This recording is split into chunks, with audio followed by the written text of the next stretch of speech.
নিষেধাজ্ঞা আর বাধার মুখেও ইরান কিভাবে মধ্যপ্রাচ্যের অন্যতম বড় সামরিক শক্তিতে পরিণত হল চলুন দেখে নিই তাদের রহস্যময় যুদ্ধ সরঞ্জাম ১ ক্ষেপণাস্ত্র ভাণ্ডার ইরানকে মধ্যপ্রাচ্যের সবচেয়ে বড় ক্ষেপণাস্ত্র শক্তির অধিকারী দেশ হিসেবে গণ্য করা হয় ballistic missile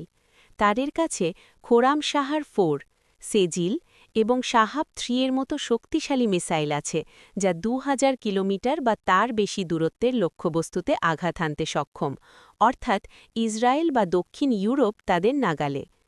hypersonic missile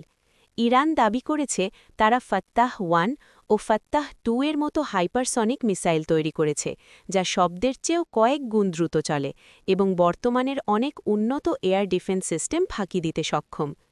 ২ drone প্রযুক্তি ড্রোন বা আনম্যান্ড এরিয়াল ভেহিকেল উৎপাদনে ইরান এখন বৈশ্বিক শক্তিতে পরিণত হয়েছে শেহেদ 136 বা কামিকাজে বা আত্মঘাতী ড্রোন বিশ্বজুড়ে আলোচিত এগুলো কম খরচে তৈরি করা যায় কিন্তু আকাশ প্রতিরক্ষা ব্যবস্থার জন্য বড় চ্যালেঞ্জ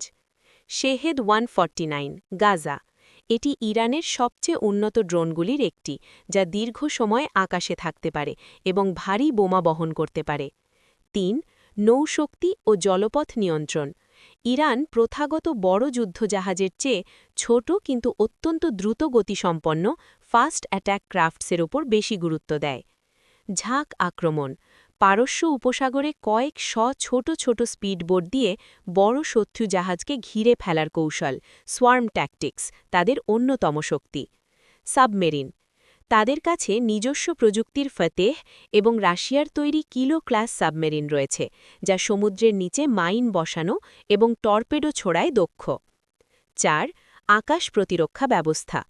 নিজেদের আকাশসীমা সুরক্ষিত রাখতে তারা বেশ কিছু দেশীয় সিস্টেম তৈরি করেছে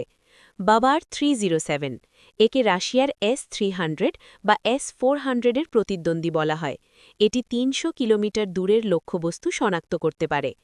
খোরদাদ 15 এটি একসাথে অনেকগুলো লক্ষ্যবস্তু যেমন ড্রোন বা যুদ্ধবিমান ধ্বংস করতে সক্ষম কিন্তু তারও আগে আমরা জেনে নিই ইরানের সবচেয়ে দুর্বল জায়গা সম্পর্কে ৫ দুর্বল বিমান বাহিনী ইরানের সবচেয়ে দুর্বল জায়গা হল তাদের প্রথাগত বিমান বাহিনী তাদের বেশিরভাগ যুদ্ধবিমান যেমন F-4